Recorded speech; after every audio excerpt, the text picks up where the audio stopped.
Hello everybody, I hope everyone is doing well and welcome back. It is that time again. September has come to a close, so I'm going to be doing my monthly roundup.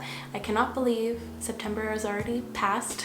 Time feels different these days, it's crazy. But I'm really excited for this roundup because I found a lot of good products this month. And I'm really excited as well because I'm going to be giving you my final thoughts about all the rare beauty products. So I have 3 categories in today's video, my ultimate favorites, and that includes the products that I love the most out of this month and the products I see myself using a lot on my channel and in my everyday life.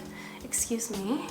Snapchat. And my second category is my just liked products, so the products I do have some critiques, things I wish were a little bit different about them, or products that I don't find to be the most unique but I still feel like I'm going to keep them around and use them time to time. And then my last category is my disappointments, or the products I don't see myself using anymore. So before we get into today's video, I would love for you to subscribe if you aren't already. It would mean so much to me, and let's get to it. So I like to start things off on a positive note, so I'm going to start off with my favorites. So I think the product that I was most excited about this month was the product I have on my lips right now, and it is the Tower 28 Milky Gloss Collection. They just have the best gloss formula on the planet. And I don't like you to feel pressured in buying something, but this is the first product where I'm like, you need to have this in your collection. I rarely say that, but if you are a gloss person, you are going to live for these. These are so nice. I love how they feel on the lips. They are very lightweight and they also stay on the lips so well. I love how they don't migrate. They have a really nice consistency because they don't feel sticky whatsoever. It mostly just feels like a slippery gel almost. It's very unique and I love how impactful this gloss formula is. It gives such a glass-like glow to your lips that I just adore. It just has every quality that I look for in a gloss. It has all of them in here and it's fantastic, and I think the price point is really great. My favorite color from the Milky collection is definitely Cashew. It's the one I'm wearing right now and it's the one I've been wearing most oftenly. I feel like I'm going to have to hide this from myself so I don't bore you guys from picking the same freaking gloss every time, but it's so good. I highly recommend them. I've been so happy to have them in my collection. They're fantastic. Moving along, I have an eyeshadow palette which I didn't expect to love as much as I do. It's the one I'm wearing on my eyes right now, and that is the Charlotte Tilbury Bejewelled Eyes to Hypnotize. This was the first longer eyeshadow palette of hers that I was actually kind of drawn to. I don't know what it was about the other ones. I think they all looked too monochromatic, but I really like the tones in this one. I do like how she sets up her palettes. I think it's really nice that she gives you like a clear way to go if you're not really sure how to group colors, but I really love it because you can also hop between the little trios and the colors are very compatible together as well. I really like her formula. It is so good. The matte formula in here is very comparable to the Desert Haze palette, which I love so much. I really like her updated matte formulation, and the shimmers in here are to die for. They are so impactful and so gorgeous. I just love them so much. Here, I did some better swatches on my hand right here, but they're so impactful and you don't need to wet them at all. They're so reflective as well. I honestly don't have any critiques for this palette. For me, I think this is going to be a great everyday palette, and I like how there's a more fun side to it as well. When I originally used this on my channel, I was worried about the matte to shimmer ratio, but the 3 mattes that she did choose to put in here are very dimensional, and you can get a variety of looks. They suit all the shimmer shades perfectly, so I think this is a really well-rounded palette in my opinion, and I see myself using this one a lot, especially with the look I created today. I think this is going to be a good everyday look for me. I just adore the tones. I mean, I just can't ever go wrong with a bronzy look.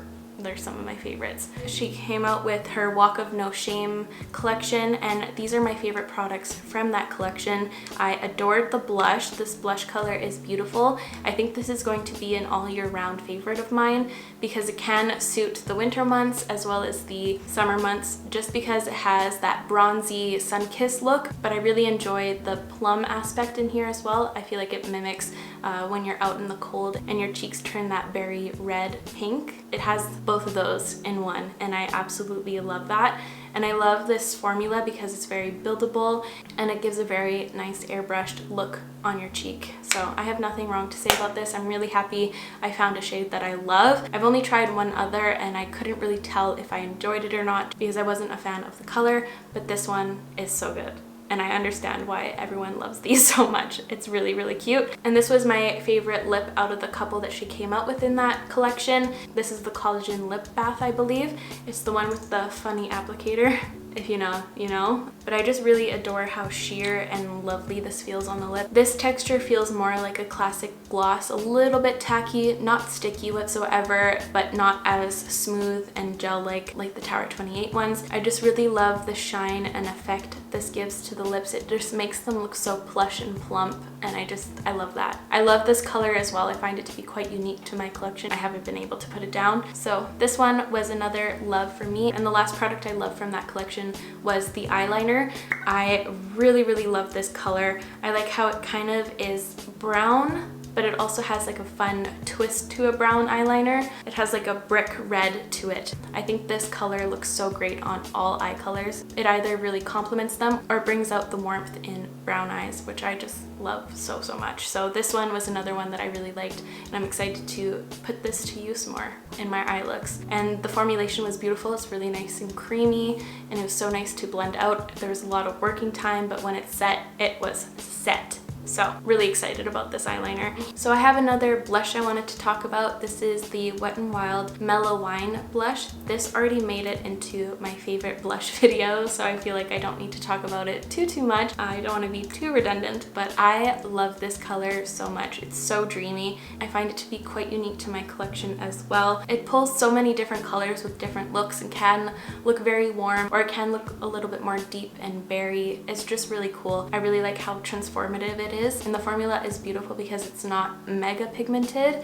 so you can build it up very easily, and it's very controllable, and it feels so high-end. To me, it feels a lot like the OG MAC formula, so I love that. I'm just gonna keep it short. I love this one, highly recommend it, and I need to check out their other colors. Another favorite of mine is this Milk Hydro Grip Set and Refresh Spray.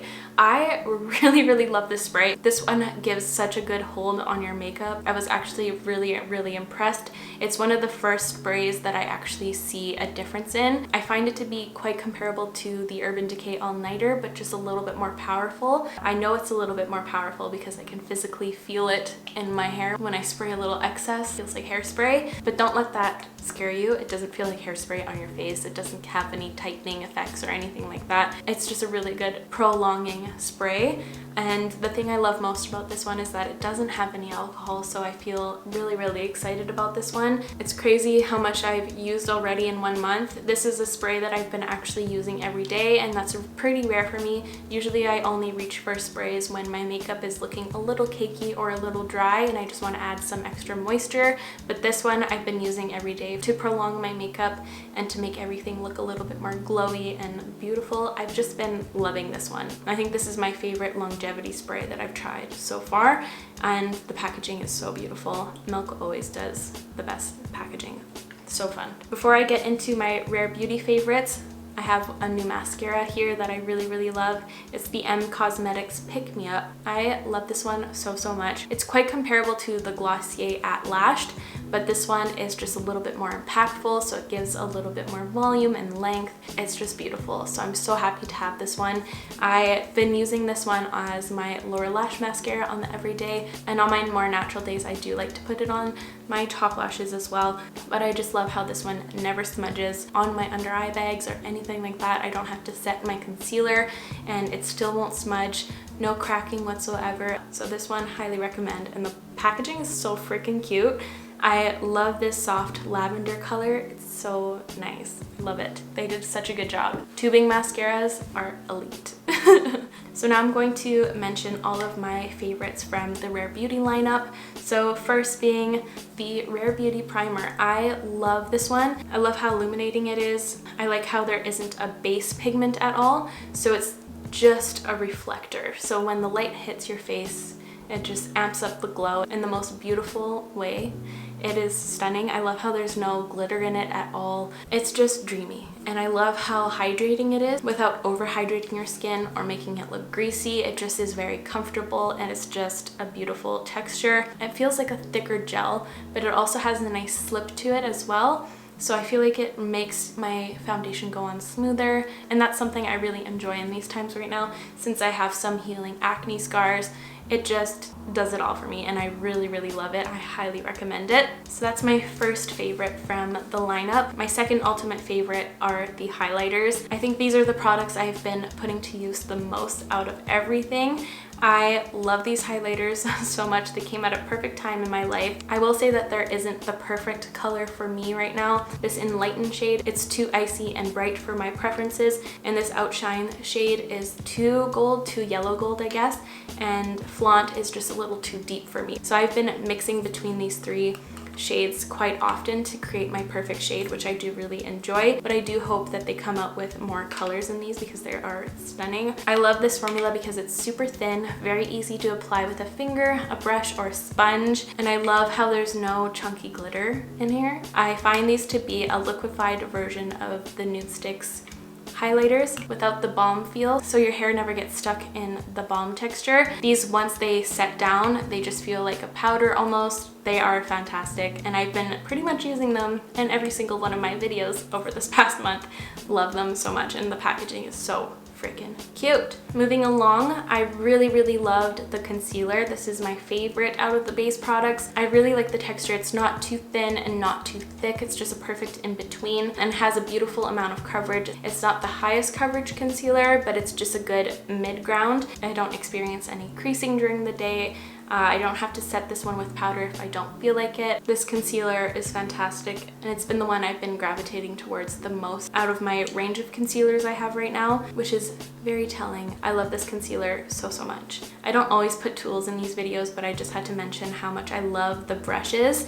The sponge, not so much, I'll get into that later, but I love the brushes. They're the same shape, just different sizes. I love how it is more of a diamond shape just because it adds all of these little angles that help you get into all the nooks and crannies of your face. So it's very easy to apply the product all over your face without having to use other tools or going in with a finger in the areas that are a little bit more tight, like around the nose or around the mouth or anything like that. And the concealer brush is beautiful. It does have a little bit more of a rounded shape to it, so it's really nice under the eye, and the pointed tip is nice because you can really get into the inner corner and in this area right here to correct that darkness. These are really nice high quality brushes. I don't know if it beats my Royal Langnickel complexion brush. This brush has been the one that I've been using the most this month, so we'll see, but highly recommend these brushes. They're super high quality. Of course, the blushes are a favorite as well. These are my two favorites that I have in my collection. There is another one that I'm eyeing. I forget the color, but it has more of an orange hue. But these are the two that I've been using the most, are the ones that I got sent. The shades Joy, which is the dewy formula, and Bliss, which is the matte formula. I love them on their own or mixed together. These were also in my favorite blush video if you want to go see that and see me go more into detail about the blushes, but I just really love them. I really love how pigmented they are so they can suit a multitude of skin tones. I really like their colors as well. They're very bright and summery and so cute. They just make me feel happy. I highly recommend either formula. They're beautiful. I really hope to see some more colors too. I'm really excited to see where she takes her brand. It's been fantastic as of right now. And my last favorite from the Rare Beauty lineup was the lip souffles. Oh my god, they're so good. I am so in love with this formulation because I love the look of a liquid lipstick, but I can't stand wearing them at all. I don't like how it makes my lips feel tight, or I don't like how they wear it all. They just crack and get gross, and when you have to reapply, you have to take the whole thing off or else it crumbles and gets thick, and it just is not a good situation at all. This eliminates all of that but gives you the look of a liquid lipstick, which is so great. These aren't transfer proof. If that's something you love in a liquid lipstick, this doesn't have it, but to me that doesn't matter. I'm not kissing anyone. There's just so many things that I love about this product. This is my favorite color out of the ones I have. It's the shade Brave. It's just a nice pumpkin-y orange. It's a perfect color for fall. Here it is on my skin tone. I just love how it's very matte, but the texture is so unique. It has more of like a silicone texture to it, so it has that slippy feel, which is very comfortable. I love how opaque and pigmented they are. I never have any streak problems, but it doesn't feel opaque on the lips at all. This texture just feels super lightweight on the lip. I just honestly have nothing bad to say about this product, except I need more shades. Are we seeing a theme? Selena, please. So that concludes my favorites. Let's move on to the next, which was the products I just enjoyed, the ones I just liked. I'll continue with the Rare Beauty products, how about that? So the foundation. When I first used it, I absolutely loved it. I was having a good day with it. It was beautiful. I loved how it wore. It has more of a satin finish, so you can either make it more matte or more glowy, whatever you prefer, which I really enjoy that. Those are the foundations I've been reaching towards recently. The only issue is that I find that every time I use it, it kind of acts differently. I feel like it only really looks good over the Rare Beauty primer, which is fine, but on my other primers it kind of like shifts around, and if I touch my face it kind of lifts off. I just don't like having that feeling where I don't know if my makeup's going to turn out good that day. And I found that it kind of creases in my smile lines, which I never experienced before. That's not an issue I get with my makeup. I mostly crease under my eyes just because I have some deeper lines right under there, but I don't have any issues with my smile lines. And even when I smile, my lip kind of makes a little wrinkle on top here, and it settles into that little wrinkle. I don't know, it just settles in there and it's not a good situation. So it's just not my favorite foundation. I loved it upon my first application, and that first day I was like, oh my god, this is my new favorite foundation. I just have that feeling that I fear that my makeup's not gonna look good that day. I actually did wear this earlier today and I had to wipe off my makeup because it was creasing in my mouth area. So sadly this one just works on my good face days, whatever that means. Moving on, this is the Rare Beauty spray. I do really enjoy this one. I just don't find it to be the most unique spray out of them all.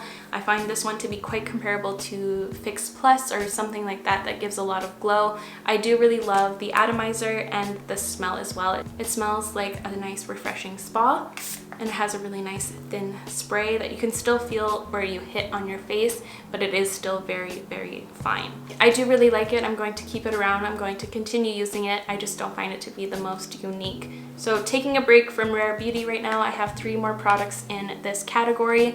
First one being this Pillow Talk Push-Up Lashes from Charlotte Tilbury. I am wearing this mascara on my top lashes today. Some days it makes my eyelashes look very chunky and thick. I find that it's hard to apply this one just because the brush is very different. The product is kind of hard to control. This mascara does not feel intuitive at all. It's like my muscles don't know how to apply this mascara because the brush is very weird. I find that I poke myself in the eye a lot with this plasticky kind of wand. It like punches my waterline on my top lashes, and it's just not the best thing, but on the good days the lashes look fantastic. I just don't have a balance. Some days it looks shit and some days it looks fantastic, and there's no in between. But with that said, I still see myself keeping this around and using it time to time when I am very patient with my mascara application. So we'll see. And now I have 2 eyeshadow palettes here I want to talk about. First being the Colourpop Little Ray of Sunshine palette. This would have been a perfect palette if they eliminated this top row here and added another one with deeper tones. Then this would have been like the perfect fall palette of all time.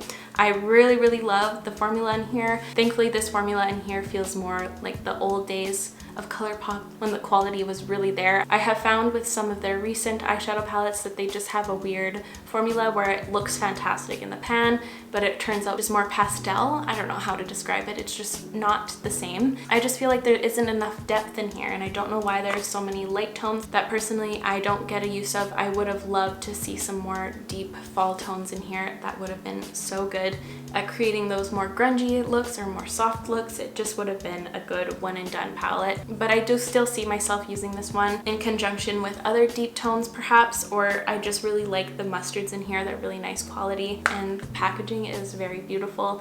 So my last product in this section is the Natasha Denona Glam palette. This one just didn't hit the mark for me for a couple of reasons. I find that this one is just comparable to any other eyeshadow palette on the market. The thing I like most about Natasha Denona palettes, they usually have a variety of textures and formulations in there to create that extra dimension that you're paying for with this hefty price tag. This one just doesn't have that. This palette just has simple satins and shimmers and a couple of mattes. Another reason why this didn't hit the mark for me is because I don't find it to be that glam of a palette. Usually when I think of glam, there's a lot of dimension and a lot of deep tones, very smoky. I just wish that there was a more equal amount of mattes to shimmers. I just find that this isn't a complete palette to me. I find that there are are some things missing from it. I think I'm always going to pair this palette with the third row in the Biba palette. Even in that palette, the last row is sufficient enough to make a really cool toned look, whereas this one just, I feel like it's missing and it was rushed or something. I also don't like the naming in this palette. I know you can pop the shadows out and make your own trios and quads and little sections in here if you want,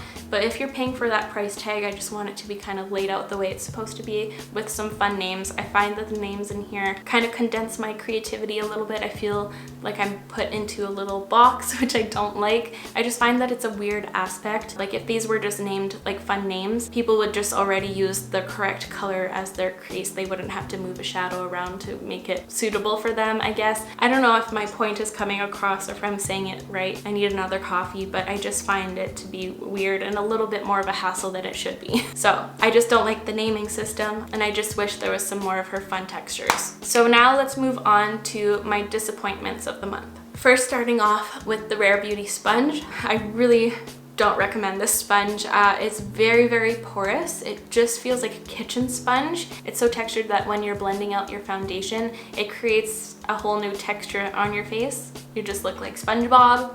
It's not a good time. So this is a complete pass from the Rare Beauty brand. It's not what we need from a beauty sponge, that's for sure. Moving on, these are the lip balms and tinted lip balms from Rare Beauty. These aren't my favorite product. I find that they look very chalky on the lips, like the colors of them don't look flattering to my skin tone. It looks like they have like a milky white undertone to them, so it looks very artificial on the lips, and I don't really enjoy the taste. Once it gets in your mouth, it just tastes like you just squirted some sunscreen in there. It's not my favorite, and I don't find them to be the most hydrating or moisturizing products on the market.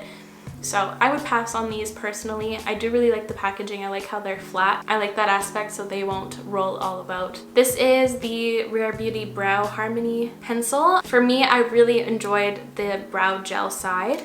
I found that it had a great hold and it did define my brows very nicely. I'm just talking specifically about the brow pencil. It's just something I don't really need. I found it to be way too creamy, way too pigmented. I found that it just created very artificial looking brows. I also found it was really hard to control this product too, just because it was so pigmented and so creamy. But I think if this was a different shape than it is, if it was more of a classic thin pencil like the Precisely My Brow pencil from Benefit, I think this would have been more successful, just because you would have been able to create little fine hair strokes or things like that. The control is just not there. This is something I say you could pass on from the brand. And with that said, this is the last product from Rare Beauty. It's the eyeliner. I wanted this one to work for me, but I don't like it for a couple of reasons. I find that this is way too thick of a brush tip. I struggled very much to create little wings or anything like that. It was just a mess. I had to go in with some concealer to fix them all up, and the formula too I found wasn't matte enough for my liking.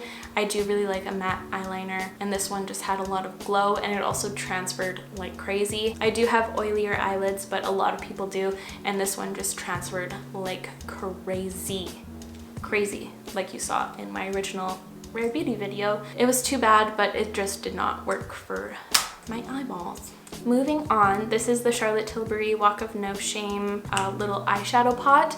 I was disappointed in this because I find that it's not impactful enough for an eyeshadow like this. Whenever I pick one of these types of potted eyeshadows for my collection, I want it to be very impactful or something that I can't really get from an eyeshadow palette, and this does not give that to me at all. It just gives like a little bit of pigment and a little bit of shimmer. When I look at it up close, I don't like the texture because it looks like a matte eyeshadow with some crumbs of glitter on it. It doesn't look like it connects nicely, so I find that these are not worth it at all. If you're looking for some impactful eyeshadows like this, Victoria Beckham Beauty has beautiful ones, or the Hourglass Scattered Light eyeshadow pots are my favorite of all time. This I was very disappointed in. Moving on, this is the Illamasqua Gel Sculpt Silhouette Bronzer. This is such a unique product, but sadly it just did not work. It's really highly fragranced. It's pretty much just a brown perfume stick. I think these are discontinued. When I was trying to find this product online, I had a very difficult time. Just launched that into another dimension. I tried to use it on my more no makeup days and it just never looked good, but the actual formulation of it is just not there for me. It was really streaky, really hard to blend out, and if you blended it too much, it would just completely disappear. I just was not able to control this in a peaceful manner. And my last product in this video is the Colourpop Moonbeam Cream Eyeshadow. I had such high hopes for this product. I was hoping it was going to be a good Tom Ford dupe or any of those types of products. But sadly, it's just so sticky on your eyes. It's so uncomfortable and so unpleasing, and it creases right away. It just never sets down at all, and it was really hard to blend out. I found that I was being quite rough on my eyelids when I was using this. It's a very tacky product too, so to make a smooth application, I really had to work it in there, and it just made my eyes feel a little irritated. So I really hope that they refine the formula, and then I'd be really happy. But for right now, stay very far away. But with that said, that concludes this very lengthy roundup video. I really hope you enjoyed it and found it helpful. I would love to know your favorites or your disappointments of this month. If you enjoyed today's video, please give it a like. It would help me out very much. I'll make sure to link all of these products I talked about in the description down below as always, and I will catch you guys in the next one. Love you. Bye.